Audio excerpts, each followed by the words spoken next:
ઘરે તમે તેલ કાઢી શકો છો, કોઈ પણ તેલીબિયા તમે યુઝ કરી શકો છો અને બધામાં તેલ એકદમ પ્યોર અને શુદ્ધ ઘરે બેઠા તમે નીકાળી શકો છો. આ તલ છે અને આ આખું મશીન છે અને નીચે તેલની ધાર થાય છે. આ ધાર જોઈ શકો છો તમે. 1 કિલો તેલમાંથી 450 ml જેટલું તલનું તેલ નીકળે છે. આ એનો વેસ્ટ છે.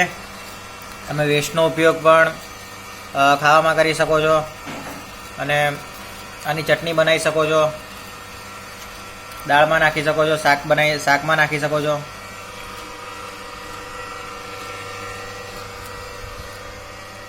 આખું સ્ટીલ ગ્રેડનું મશીન છે.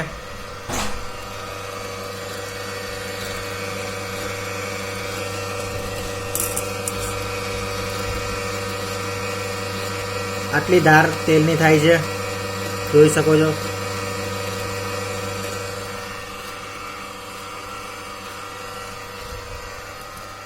Thank you.